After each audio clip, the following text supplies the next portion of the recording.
Yo guys, what's happening? Framinthor here with a beautiful face. I am a bit sick, so you would have to forgive me, but I really want to watch this video, and obviously I wanted to react to this video because, I don't know, there's Blizz Exodus in the title. Look.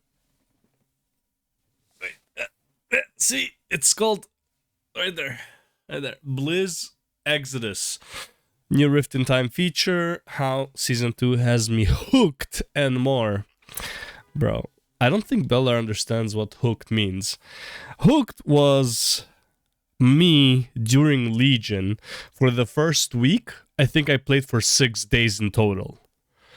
That was hooked, okay? For the first 2 months, I was checking WoW progress every day to see if I am on top of the AP grind for my server. And I was like #1 for AP for like 5 minutes, and I was like top 5 for the rest of it. Okay, that's what hooked is. I don't know what he's talking about. Anyways, as you can see, yeah, feeling great. Anyways, let's see what this is about. Let's go. Touch 10.1.5 stuff. So let's just get stuck in, starting with the new legendary. So when Liquid got the kill, and yes, by the way, Liquid did. I'm not gonna lie, I really hate when there's a legendary weapon specifically. I don't like even like any legendary really, but weapon specifically is like, in my opinion, the worst thing to ever happen that only one class can have. It's like, oh, it's an evoker specific legendary. Why?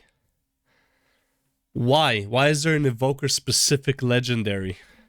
Oh, it's the new class. Then, okay, you know what? Where was the Demon Hunter specific legendary instead of just the Illidan Glaives? I mean, it's a transmog. Right? It's like, what is this shit? Why do other characters have, like, if people hate playing evoker, they miss out on the legendary? Like, that's kind of bullshit. I don't like that design of like, oh, well, one person can have a legendary, everyone else can get fucked. I hate it in Classic. I hate it in TBC. I think it's garbage design. I think it's cool for the person who can use it, but in my opinion, overall, it's a garbage design. You're like, it's like you're forcing people to play something just so they can have the legendary. And trust me, people will play something they hate just to get a legendary. Okay, like it's not uncommon. Did get the kill. They also got a cracked Titan gem, which kicks off the new legendary quest. Then Blizzard revealed that these will start dropping from Sarkareth once Mythic has been cleared in your region, meaning that this legendary is actually not limited to just Mythic difficulty. Echoing a drama. Why? Why should it not be limited to Mythic difficulty? This is so, like, like, it's a legendary, bro. It's a fucking legendary. It should not be easy to get. It's like, oh, well, we have good players. And also, this fucks up every other server that don't have good Mythic rating teams. Oh my god. For the first time on Mythic difficulty, item begin legendary questline invokers will have a chance to drop blah blah blah on all difficulties after the weekly reset in the region. Oh, it's per region. Okay, never mind. So region maybe, but still, like, why? Like, just make it like this. This demotivates people from doing harder shit, from getting better. For later in this video, these will have a very rare drop rate from LFR, with that rate increasing for every difficulty mode up from that. And also, the RNG on it is fucking dog shit. Some people, it might have like a 0.05% drop chance, and there will be one asshole who will get them like literally week after week. Like, it's like, you always have that one asshole who has the most insane luck. Like my Death Knight. I was farming out the Illidan Glaives, the left and the right, to have it for my Demon Hunter when you were able to transmog into the Glaives. And like, I ran 7 different characters, and I got lucky on my Death Knight that on week 1 I got the left weapon, and on week 2 I got the right weapon. So the first week I ran 7. My Death Knight got one of them, and I was like, well, I might as well start with the Death Knight because he already has one, and boom, I got it right away. You'll always have that one asshole who gets it, and there are probably people up to now farming it like with 10 characters a week that don't even have one of them. Okay, this RNG bullshit needs some safety mechanism, okay? It's not fun content to just rely on like a 1% drop chance to maybe one day happen. It's not like you run 100 runs and you're gonna definitely get one. No, it's a 1% for every run. The percentage doesn't increase. It's an eye level 457 fist weapon, looks pretty sweet, and then keeping with the new augmentation evoker spec, it basically buffs your allies. So empowered spells from the evoker will activate a like Titan Order orb thingy. Oh, guess which evoker you're inviting to your party, right? Will seek a powerful ally and increase their primary stat by 500 and their speed by 600, which is pretty neat and thematic. I think it's pretty good to have a legendary like this that presumably will have quite a large economic cost. Maybe it'll be something that like a whole guild will end up contributing to.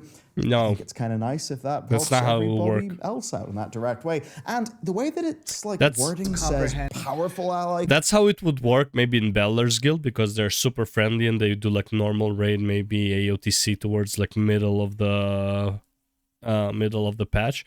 But like, this is not how it would work with most raids, okay? Not all 20 people or whatever, however many people you have are all like, oh man, we're working as a guild. No, man, everyone is looking out for himself in most guilds, okay? First and foremost, and then they want to help their friends, okay? There's the people in your guild that you're doing Mythic Plus with. You're not doing it with everybody. Sometimes you want to help out, sure, but like, yeah, you have your regular 3 or 4 people you always stick to. Maybe those people you care about. Everyone else, bro, let's be real. Almost no one does that. Like, it kind of makes me think that this orb will preferentially treat people who are, you know, go to people who are popping off their cooldowns, which will be pretty cool, but similar to PI, also be quite funny for how people talk through logs. Right, let's talk about the Race to World first then. It's over. It was also shorter than normal. Liquid won. Echo came in shortly behind them, though of course, as technically Echo won. I mean, I know the whole controversy that's happening, which is happening every Race to World first that ends in less than a week, and obviously even less than 2 weeks. Look, at the end of the day, one day matters, or however many hour difference matter. In my opinion, a race starts. A race is how long it takes you to beat the boss, right? From the moment you start. So, if Echo started, let's say 12 hours later, and beat it in only 6 hour difference, Echo technically took first. That's just how it is. If you start a race, like when you're running, right, and somebody starts 12 hours after you and finishes 6 hours before you, he did the race 6 hours faster than you. Technically, whoever did that will take first place, okay? It's the duration. Now, the problem with this is, especially in something like WoW, is that Echo can copy strategies or something like that. However, in my opinion, because of how fast this was, I highly doubt Echo even needed to copy strategies, because it was like 3 to 5 pulls on like the beginning bosses. I mean, if they finished in 3 days with all of the split runs needed and all that shit, dude, they were barely pulling any, like they were barely doing much pulls. So like the strategies were already like the longest thing in these raids is figuring out strategy, and then it's like, do we have the numbers? Clearly they had the numbers. Strategy was either easy or already they knew it. Therefore, Echo will probably not spend the extra 6 hours they had copying a strategy or like making up a strategy. I doubt that. So in my opinion, technically Echo won, right? Either way, honestly, who gives a shit about Race to World first? There was like 10k viewers out of like supposedly 1 million players. It's a dying fucking market. Many people in comment sections will point out there is that difference between EU and NA that do mean that Echo did get their kill in like less time available. Yeah. But the flip side of that is that Echo would also gain an advantage from being able to watch Liquid's progress, which is an interesting sort of conundrum for the competition. A lot of people want some sort of global release so that this... I don't understand this nerdgasm they have every time, bro. It's just so weird to me. I never had it in sports when I was doing it in competitions. I never, like... We went in a like, I used to play handball, which is, like, the most competitive I've been. Actually, well, tennis, too. But, like, I remember we won a competition, like a championship in handball. And I was like... Everyone was, like, happy. And I was like... Cool. Like, I just don't get it, this excitement. It's so weird to me. It's like so fucking weird. Actually, especially over a game. Perfect competitive circumstances. I don't really know, though. Doesn't really impact me. So what do you think? And by the way, a guildmate of mine runs the AI Warcraft account, and it came up with some pretty good bangers for the race. Second place, more like first loser. If you ain't first, you're last. Disappointing performance. That's not coming up. This is like an overused fucking sentence. This is like literally what I tell, like me and my friends have been saying for like the last 10 years to each other. It's like there's a winner and then there's like the rest are losers. Like it's like it doesn't matter if you win by an inch or a mile. A win is a win. It's like the rest are losers. It doesn't matter if you lose by an inch or a mile, you're a loser, right? It doesn't mean if you suck the dick or if you lick the dick, you're a dick sucker regardless. If you ain't first, you're last. Disappointing performance by Echo. Step up your game next time. Performance by Echo. Step up your game next time. So that one was quite fun, but the winners did not get off free. Oh, great. Another group of elitist players claiming they're the best because they beat a computer game boss before anyone else. Meanwhile, I can't even get a group to stick together for a mythic dungeon run. Hashtag just casual player things. Yeah, he really has actually tuned that thing's response as well. Thanks, OpenAI. And with that said, let's talk about content that more of us will be doing with Time Rifts. Okay, 1015 Mining has revealed 8 different Time Rift maps. We've got no idea how these will work exactly, but it does seem that you basically complete a bunch of objectives. There seems to be some mini games as well. And you eventually close them. I mean, gear-wise, I would imagine you'll be getting something that's like a limited step up over Zaralek, perhaps a bit of an acceleration over that. It'll likely, of course, go into the new, Maybe they'll make it a Torgus type. I don't know. Like, it looks like a scenario kind of thing. Maybe it'll be a Torgus thing, or like mini treasure hunts, mini games. Hopefully it'll be fun. But the thing is, again, this looks like something that is, again, a one and done. This like, they keep saying we want to make evergreen content. This looks like another content that is a one and done, and then 10.2 comes out and it's irrelevant, or maybe 10.3. Maybe it will be like catch-up gear as well. For fuck's sakes with these catch-up gears. I don't see any ever gear content happening in World of Warcraft. It's like a system that is onto itself, that is like can last through the years because it has nothing to do with your level or your gear. Gear-wise, I would imagine you'll be getting something that's like a limited step up over Zaralek, perhaps a bit of an acceleration over that. It'll likely, of course, go into the new like gearing system. And you know, the thing is, you cannot even stop doing catch-up gears in WoW because gearing in WoW is just so fucking dog shit compared to any other game. Literally any other game has better gearing system than World of Warcraft. The percentage of you getting the item you want in a Mythic Plus is 6%. Just let that sink in. Per character. Of course you need the catch-up mechanisms. The reason I hate the catch-up mechanisms is not because I feel like they're useless, is because I know they're mandatory. Is because the gearing in the game sucks so bad. Make the Valor or whatever the new currency is unlimited, make it farmable, and make it so you can buy the item you want with it and upgrade the item you want with it, and the upgrade level will have to do with your IO score. Of your personal IO, not like the account-bound IO score. You know what that would do? If you're grinding Mythic Plus endlessly, you would have this currency, and hopefully, honestly, account-bound for all I care, right? You can buy the item that you're missing to make your best in slot fucking gear. You can upgrade it to max. And you know what happens when you're done? Shit. Play another fucking character, because you don't have to suffer through all the grinding, because you can use your main character to give your other characters gear. And you know what that does? Makes it so you don't need the catch-up gear. And also lower the item level gaps. Maybe this will provide a way to get slightly more Drake crests for people who are not like jumping into that group content. Anyway, that's basically that. Still now, no jumping puzzles in the game. Items, even a demon soul, a corrupted ashbringer, though it's a quest item, you're not getting it, and a bunch of NPCs that you'll know, like Already have Varian, Vol'jin, Lothar, Rexar, Arthas, and a whole pile of other pretty notable ones, which is kind of cool. And theme-wise, they're all centered around us kind of like, you know, cross-dissolving or like going into different, I suppose, timelines or different threats of one. So there's a Scourge one, Titan one, Demons, Black Empire, Horde versus Alliance. There's one that seems to be a bit of the Antorus raid as well.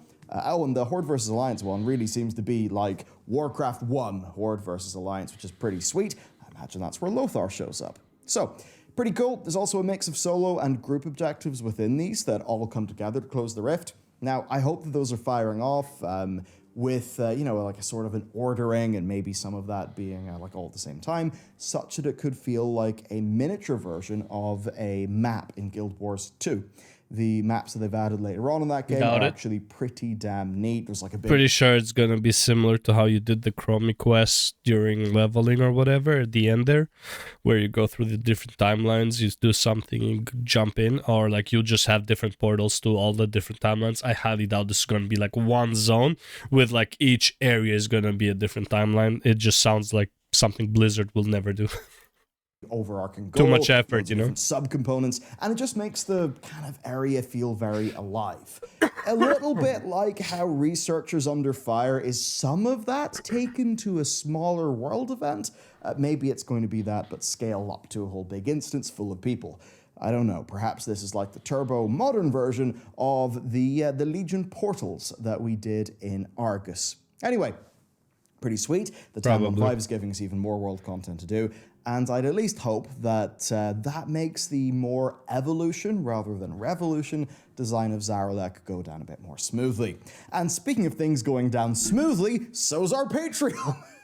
Great, yeah, great segue. 4 things, loot issues, all fixed. Big win in that, there'll be a post. Also, early access content. There's a bunch of it, including our new, our video on the potential big revamp, so that'll also be quite fun. Some behind-the-scenes content from me.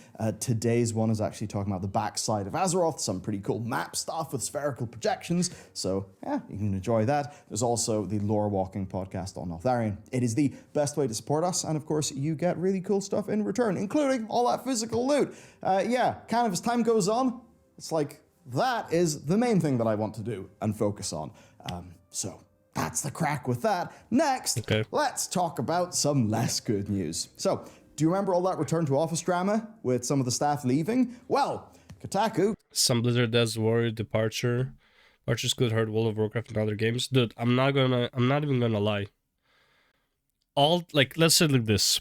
All the effort that they put into WoW has straight up, like just business-wise, has not paid off. Like straight up, let's be real here for a second, okay? Doesn't even matter like that my opinion is subjective about the like if the game is good or bad. You might love the game, you might not. Let's be real here for 1 second though. All the effort, all the extra devs, the company they bought and put it all into WoW, let's be real, it's not paying off for them. You have less people playing the game. And like at the peak of the game, by the way, don't forget, the peak of the game is when the expansion launches. And that had like a lot less sales than they needed. Less players to play the game, less players to buy shit from the store, less players to pay the sub. So, why would they put in all that effort? Just like think about like from the exact point of view. He will just like be like, you know, buddy, yeah, no, we're not having all these devs on the game when no one plays it, which is a very negative spiral, a very like, downward spiral that's gonna happen with the game. Like, I have no hope, literally, until maybe Microsoft buys Blizzard. And even then, probably not. And manages to turn this around. And, dude, honestly, definitely needs different people in higher management because they are not doing a good job. They cannot keep releasing these one-off content patches, right? As much content as you're like you want to say that they're releasing, like, oh, they're low, like, oh my god, look at this content. All of this content becomes irrelevant literally the next patch. Like, or you have catch-ups, like such hard catch-ups for like the gear, for the reps and stuff like that, that people who know the game are like, well, I might as well play it later instead of now, which, by the way, means they're not paying the sub until later. So again, massive loss of money there, right? And what is later? I mean, like, 0.3 patch is usually when all the catch-ups are already in and you have all of the content to do, and maybe even faded raids are around the corner at that point. So it's like, well, instead of, playing the game and subbing and paying for it and even buying the game, really, you might as well have bought it later on for 50% off. It just makes sense, right? So you would save yourself about $200, right? Let's say 100,000 people save themselves $200. It's $20 million right there. Like, fuck. Right? It's, yeah. Who got talking to some developers, and those developers spilled some beans. First is that the process to get approved for full remote work was very opaque, and very few people have that. And that actually includes high-level execs who ultimately are, of course, not practicing what they preach. Where we've never seen that happen before. Diablo 4... Why would they? Why would they? No offense, bro. A business place is not, is not, what do you call it? It's not a communist party where everything is equal, right? It's not a socialist environment. A business is a capitalist. The guy at top earned his right to have more privileges because he has more responsibilities. When the game goes to shit, right? When the monetization of the game goes up, everyone blames Bobby Kotick, which probably rightfully so. But with all of that responsibility that is falling on his shoulder, he gets no one is blaming the guy who designed the monetization, like the, Joe Schmo who's getting like maybe $20 an hour to design this shit. No one's blaming that guy. So he has less freedoms. The guy who's at the top has more freedoms. Bellular, you have more freedoms than your employees. That's just how business works. So I don't understand this argument. So, well, the guy at the top is not practicing what he preaches. Like, yeah, because it doesn't apply to him. He wants his employees to be in the office doing work. Like what the fuck? Dev is worried that their days are numbered. They've actually already lost a lot of good team members, and managers who disagree with the policy are helplessly just, having to watch their people go. There's a hiring freeze on top of those departures, so they actually can't really replace people, which Kotaku have actually heard might hurt Diablo 4's post-launch content plans, including even some suggestions that this may be a sneaky way. Did anyone have doubt? And yeah, this is not even a sneaky way. This is this is the best way for them to deal with this, because we all know they have like massive firings, like every other season. They always do mass firings. This is so much easier to let them quit. They literally do what Elon Musk did at Twitter. It's it's as simple as that. Way to cut costs and headcount without having to orchestrate layoffs. And then, as a lovely icing on the cake, we have, of course, got an internal town hall with Bobby Kotick. We all love him. So he was defending this whole policy, and he was using a funny anecdote. He basically said that the reason they bought Guitar Hero's publisher was because the president of Activision at the time saw it selling well at Walmart. So he bought one and brought it to the office. He basically said this as an example of how spontaneous in-person conversations allow creativity to flourish, right? He's not wrong. Maybe a slight exaggeration, but he's not wrong. And that's undeniably true. It's a very bizarre anecdote. because Not really. let's just buy a publisher is not exactly the kind of chat that an average dev is going to be having. Even if he does have a point, there is some truth to contend with. And that is that since Blizzard have been utilizing a global work from... I think what he means, or like what he was referring to, because it was clearly taken like to some extent out of context. It was like, 9 lines of text, and it was probably like a very long conversation. But what I'm thinking what happened is just people chatting and being like, yo, wouldn't be cool if XYZ, well, it wouldn't be cool if this and that. And it's like they're brainstorming without actually being in a meeting for brainstorming, right? And then they get more ideas and they get more interesting ways to do content. It's like, yo, maybe we can do it like this. And then it's like, you ask somebody who's sitting next to you, it's like, how would you go about this, right? It's like, or... what's easier, to ask the guy who's next to you, it's like, hey, how would we go about this aspect? Or would it be like, oh, let me just call on him on a Zoom call. I would say it's a lot easier to ask someone right next to you than call. And it's like these little things, they stack up.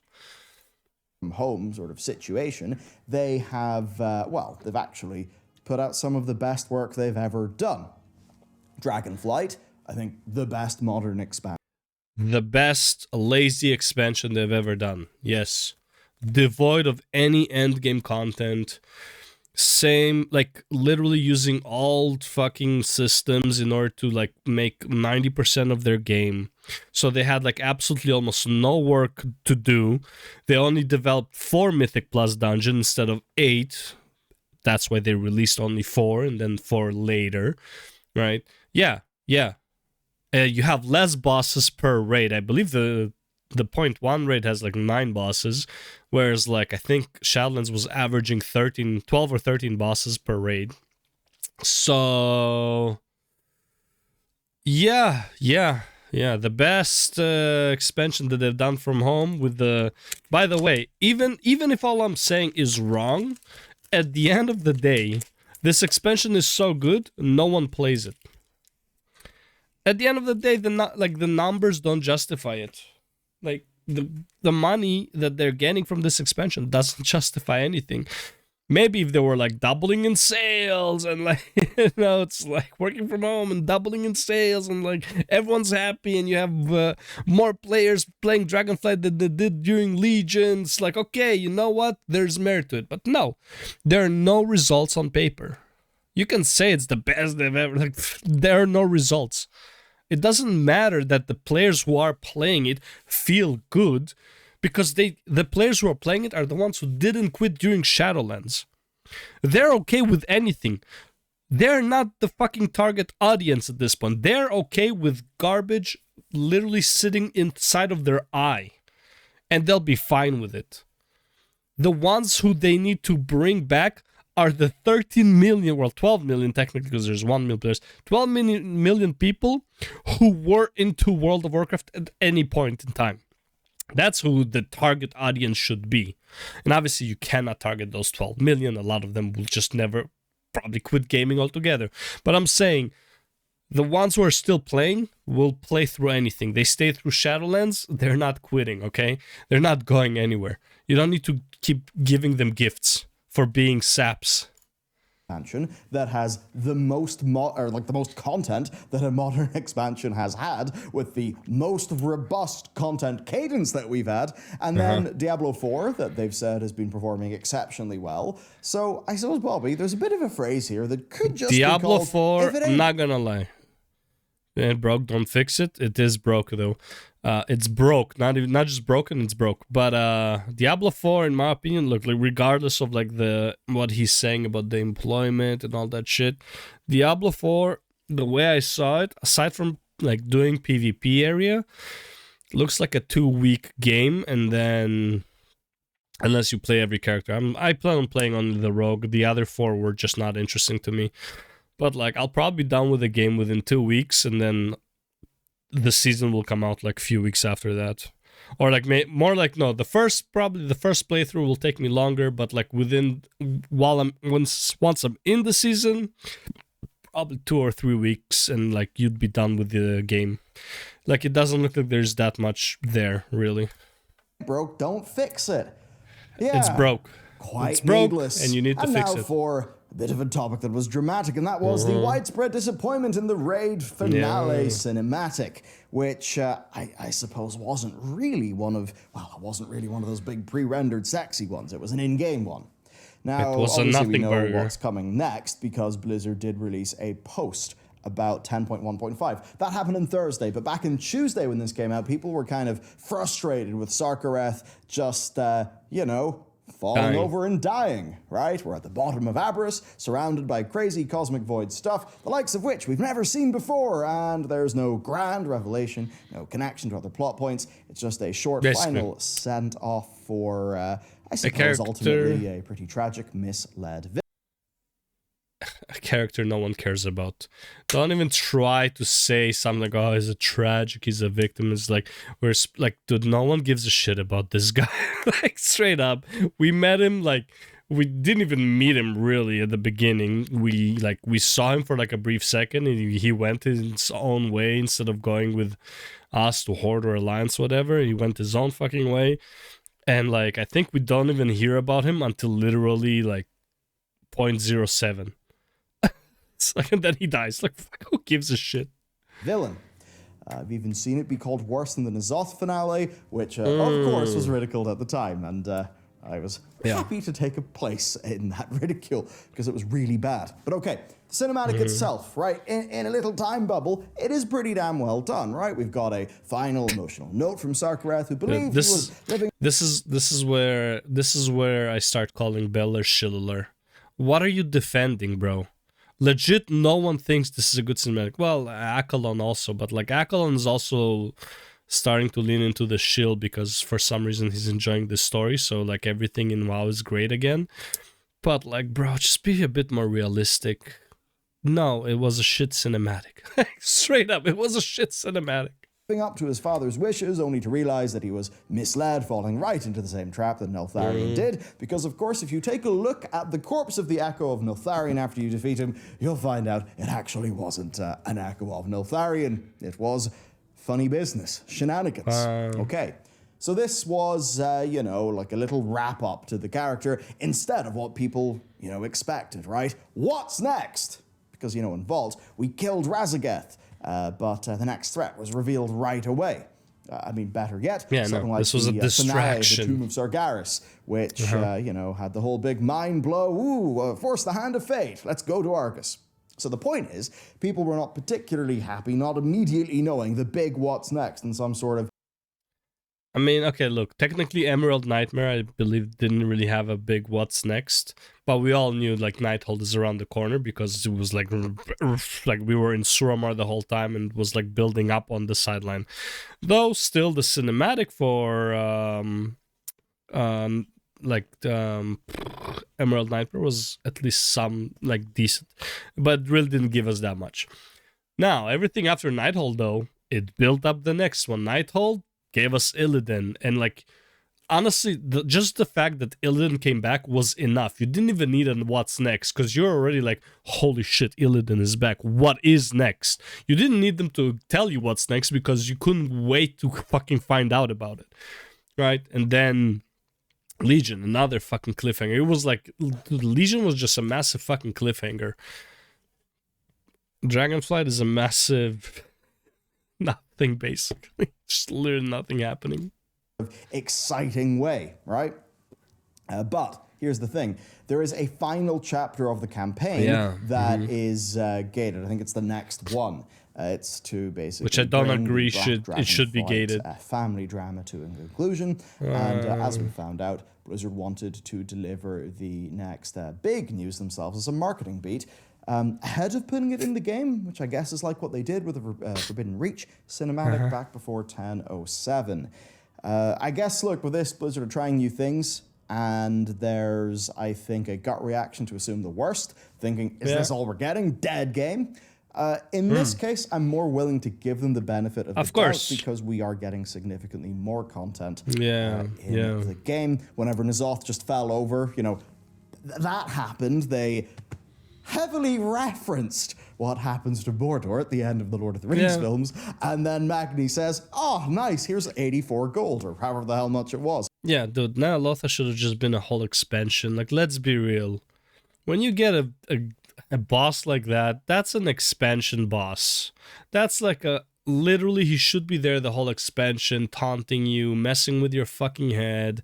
Like you should be in fucking Nyalotha the whole expansion, going from zone to zone, and eventually getting to N'Zoth at the end of the expansion. Not a fucking one patch, one and done. This is fucking N'Zoth.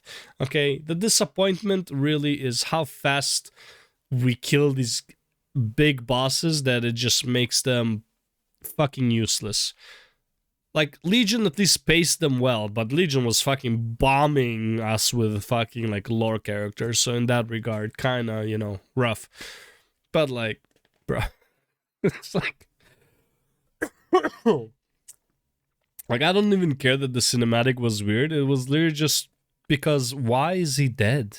It's like, oh, and then the theory's like, oh, he's actually not dead, this is all according to plan. And then the theory, like, oh, and Dragonfly went back in time, so we told him, so he knew he was gonna die in BFA. Give me a break. If he knew, he's not in the same timeline, okay? Like, fuck. Big letdown. There was no End of Legion style epilogue, you know, patch like with 735.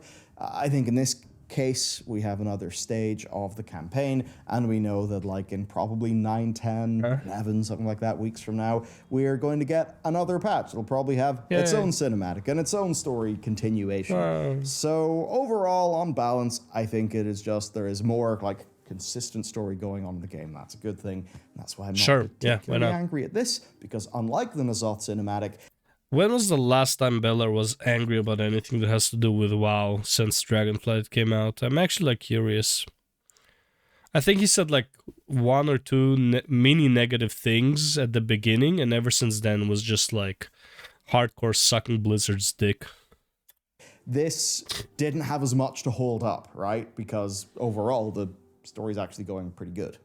Okay, what about the raid though? So, the season is out. Our guild on our first raid night on the Wednesday after it opened, well, the Wednesday, you know, EU, we cleared all the way up to Sarkareth, and we almost killed him in normal.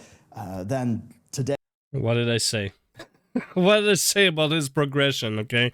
This guy makes a living playing this game. This is why I'm saying, like, his guild is very unique, because they're literally just, like, having fun the raid. They don't care about anything. They're just like there for having fun, have a drink, whatever, and talk shit, right?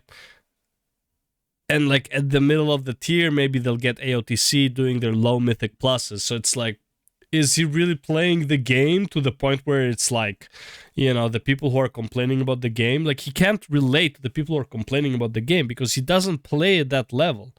He's like, I'll just do a few world quests, like a bit of this and that, because he's busy. I'm not saying like he's a bad player or whatever. He's busy. He has other priorities, but he's not playing the game actively. He's like very passively playing the game. Kind of like log in, have it like on the monitor, maybe do a few things, work on the side. That's not playing the game. Don't tell me the game is good and you should play it when you're not actually playing the game. Day, literally as I record this, we killed Sarkareth on normal. And I would say that this raid is very easy. It took us like a few weeks to clear Vault entirely. Now, at the time, we were not going like turbo fast. We weren't being particularly serious. This time round, obviously, we, you know, we're got our shit together, on our second day of raiding, but we also did go into things with quite a lot more gear than we obviously would have had at the start of this expansion. So ultimately, this may seem like a problem, but I'm actually convinced that Blizzard is trying something here. Are they trying to make the raid easier on normal so that more people will be left happy having had... No, they clearly made the raid easier on Mythic too if they cleared it in 3 days. Like, what are you talking about? If Race the World First didn't last 3 weeks, the raid is easy. Okay? Like, let's be real here for a second. Even Sanctum of Domination, that was substantially easier than people said. I stopped playing at that point. But people said Chains of Domination was substantially easier than Castle Nathria. How many weeks it took World First? I think it was 2 or 3 weeks. Yeah, the raid is substantially easier, which is totally fine. I still think normal is way too hard for what it is, but whatever. I think LFR is still useless, but whatever. I think Mythic should just be cosmetic. Okay, anyways, I'm going to repeat the same points over and over. Had some progress. Because I mean, I can say that we did have a blast breezing through the raid on, on normal mode, right? I mean, most of the bosses, they were a good enough step up, I think, in being like that nice mix of having simple, fun mechanics. We went in completely blind, only checking the mechanics basically whenever we wiped. We had a pretty great time overall, but it did feel undertuned, as well as designed to be easier. Now, we've also heard some reports of this on Heroic. Certainly, like, we've done the first 2 bosses on Heroic. The first one was fun chaos. I liked it.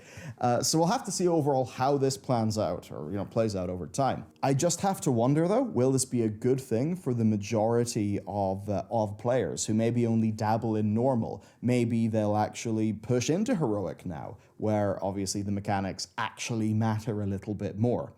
Will this be a situation where people will actually have more successful rates of pugs? As an example, 2 people in our guild pugged normal in their alts, last Sunday, and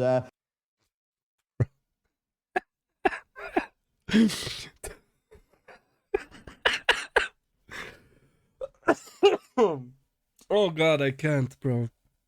I can't. I don't know if you realized that even on like hard raid tiers, people were pugging AOTC runs on like week 1 or 2. Like they like pugging normal on alts. Oh my god, bro. They actually got all the way up to Echo of Wow. Neltharion, right? So they had quite a good success rate too. Now, if you've been following our ongoing Is World of Warcraft Dying Actually series that we do maybe once or twice every patch where we check in with the Raider IO numbers, you will see that Shadowlands went like this. Castle Nathria, everything else, and it just, the line fell down. And with the start of Dragonflight, the raid numbers didn't go up to Castle Nathria. No, the raid numbers matched Sanctum of Domination, and believe me, that is not good news. No. So, I have to wonder if Blizzard are basically saying, okay, we have more content coming out. I cannot wait. I said this in the previous video. I cannot wait till he makes the numbers video. Oh my god, I want to see that shit. We have good retention for this expansion. Maybe do we want to see if we can have more people? Bro, like I said, man, it's not that hard to have a good retention when the people who didn't quit during Shadowlands are still there. They're not quitting, bro. They're gonna die playing WoW, okay? Like, they didn't quit then, they're not quitting for anything. You should not cater to those idiots, okay? People moving into this, like, raiding situation, because if they do, maybe they'll be more sticky, right? They feel like they can succeed in the game. So overall then, where are we left? Well, we're all pretty pumped to just get into Heroic and see how these bosses evolve. Certainly, like, first boss, it's kind of nice in the mechanics. Shouldn't say idiots, but let's be real, these people have no standards, okay? Like, absolutely none. If they're okay with playing Shadowlands the way that it was, when literally everyone quit, yeah, they don't have standards. They'll play WoW regardless what. Actually bloody well matter. But look, we all did have really good energy. We had fun times in our video game. And it was also pretty cool to see how just beautiful the raid is. While it's telling the story of Neltharion and his children through bits of dialogue and reactions to certain wings and fights. That final room is gorgeous, by the way. Holy shit. Overall, I would say Vault was a great raid. I think this is also probably a pretty great raid. I just have 1 or 2 asterisks about tuning. If you go by the heuristic of, did we all have a good fun time? This is a fantastic raid. Obviously, I'm going to wait until I've actually done the whole thing on Heroic to really pass proper judgment. As far as I'm concerned, normal is the fuck about with your friends, have a good time. But in my head, for what my goals are, Heroic is kind of like the real version. What about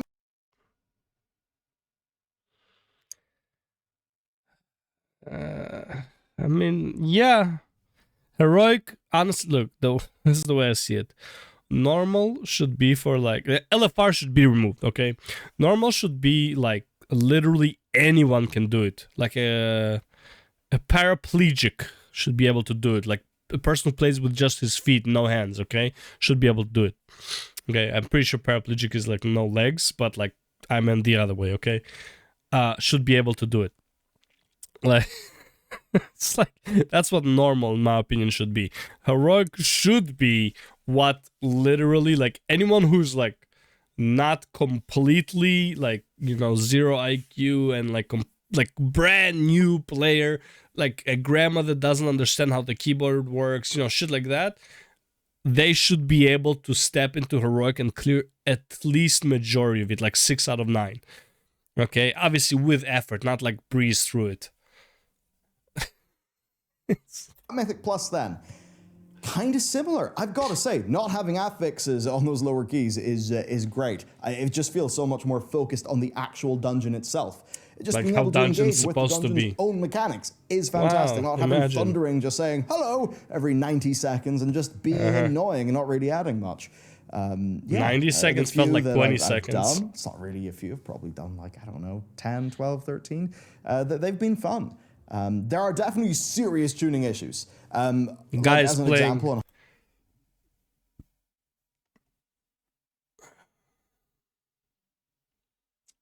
I mean, yeah, you know, 3 dungeons a day, I guess. I guess he's kind of playing. hierarchies, Underrot can be ridiculously easy, while Niltharian's lair, it's been fixed now, but Niltharian's lair is ridiculous. Yeah. It required 2 healers at the start.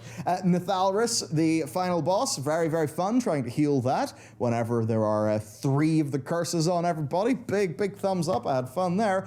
Also, Vortex Pinnacle had some ludicrous damage. Why are the 3 curses on everybody?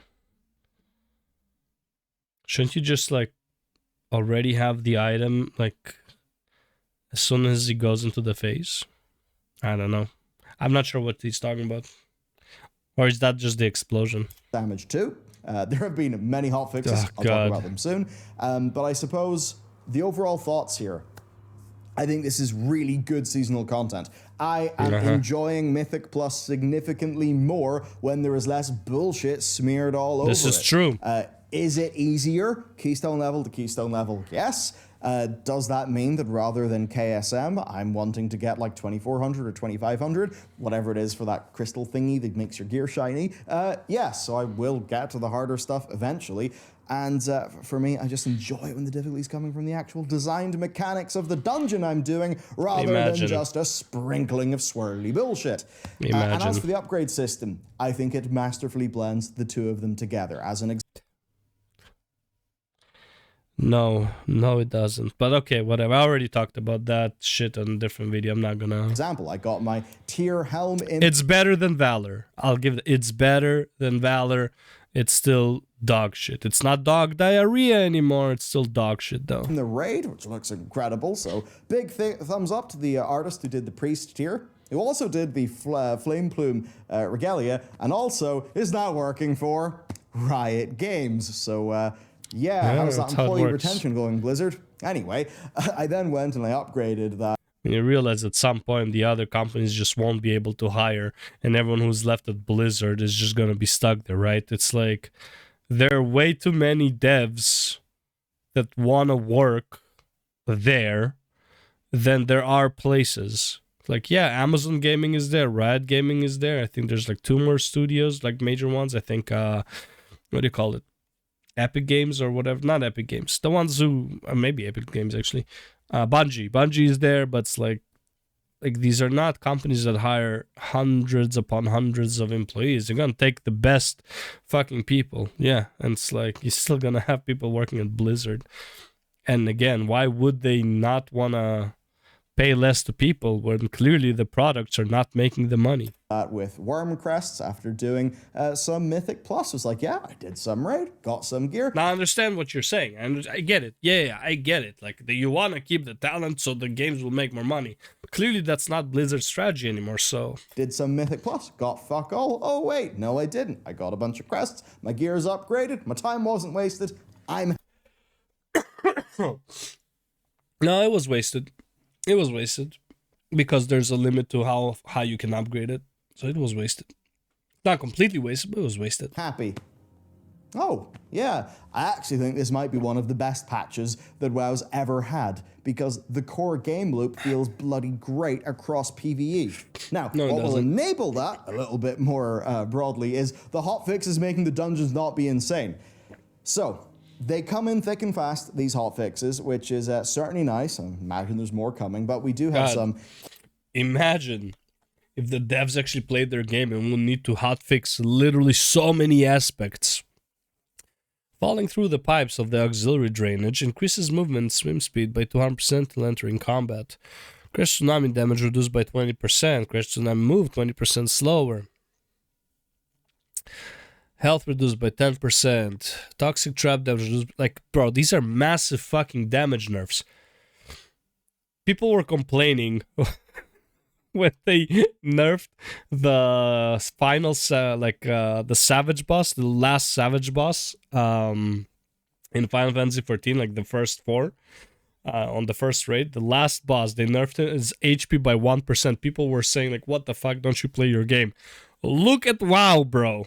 Key nerfs for some of the big pain points. So Nathalris's last boss was a bit of a nightmare. She's been toned down. You can cast the things while moving. There's only 1 stack of the curse. Natharian's Lair's penultimate boss with its turbo damage that mandated for some people dual healers. That's been nerfed. Its final boss has been nerfed. The worst of Brackenhide Hollow and Vortex Pinnacle stuff has been nerfed as well. Basically, it seems like this is a final tuning pass for boss damage. One sec.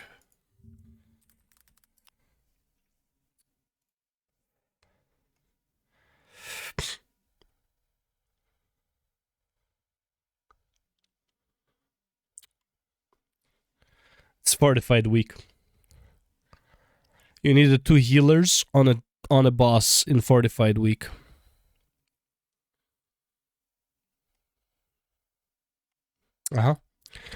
Talk to me again next week when it's tyrannical.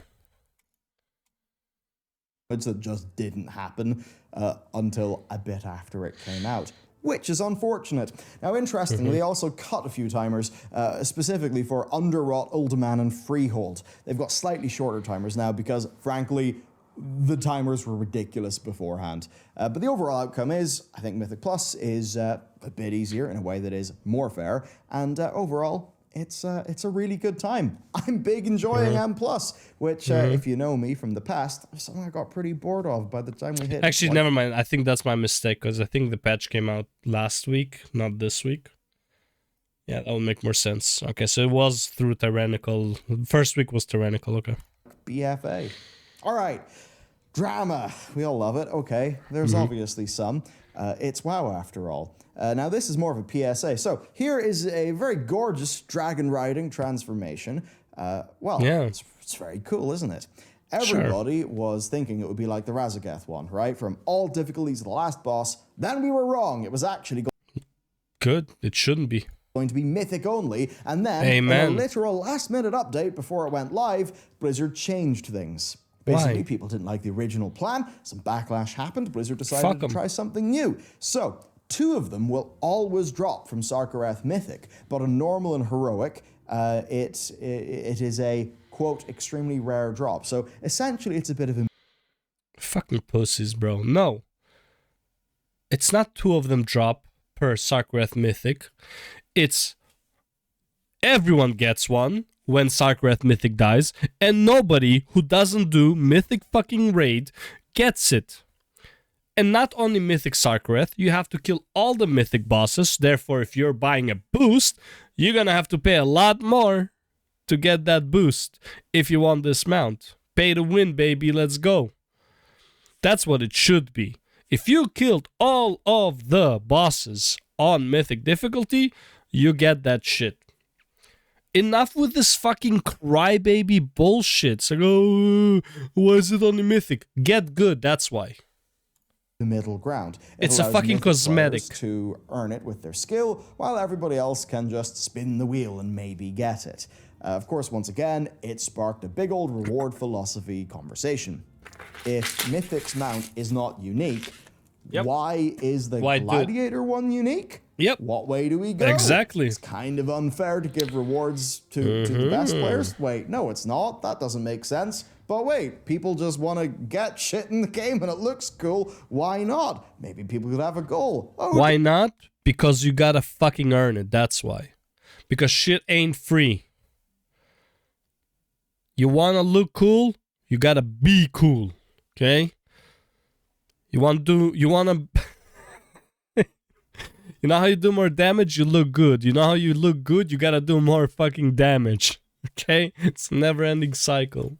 Dear, where do we land in all of this? Mostly, we're tired of the questions. I would put it pretty simply. What is this? Is this a badge that you've completed the thing? In which case, I would say, make it be something that you only get from Mythic and it's a 100% drop rate, or just it's done via an achievement. And then there you go. A version of it with slightly less bells and whistles for maybe the other raid difficulties, maybe only heroic. Sure, like whatever. The curve mounts. Yeah. Or maybe normal, and you know, just make it have one or two less bells or whistles, maybe a different coloration, because that way everybody gets to shoot for something really, really cool. But at the end of the day, if the person who did it on Mythic has one that's a slightly different color or has a few more bells, and also make sure it's limited time, so people who get it later can't fucking show it off, because like, you know, you can't get it later. As a heroic curve raider, I'm not really going to care because they earned it. Seems kind of simple, right? I know, yeah, right. So yeah, Imagine. what is it? Is it a badge of honor? Is it a reward? What are we going to do? I think there just needs to be a consistent philosophy in this. And yeah, that's basically it. I agree. So there you have it, TLDR. Hey, man. 56 minutes in, and I finally agree with Beller on something. Hell yeah.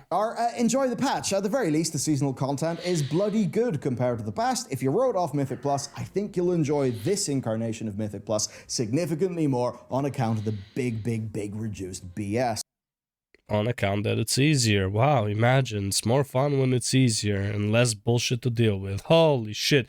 Who could have thunk? Oh yeah, only most players since BFA. And if you want to support what we're doing, you can check out the Patreon, where there is physical loot, early access to content, many other wonderful things. The link to that will be below if you want to check out. We got it. Okay. Made me hooked and more, bro. It's like... Wait, so... Okay, so before he said that he did like 12 Mythic Pluses... And I thought it was like, oh, well, the patch just came out. That's actually good. No. He did 12 or 13 Mythic Pluses since last Tuesday. Basically, like, almost 10 days. That's like a Mythic Plus and a half a day-ish. At most. It's like, oh, oh, man. He is really goddamn hooked on this game. Yeah, man. Tell me about how you play this game and how good it is when you don't actually play this game. Jesus Christ. Anyways, guys, that's the video. Thank you for watching. And please leave me all the hate in the comments below. I live on it. Take care.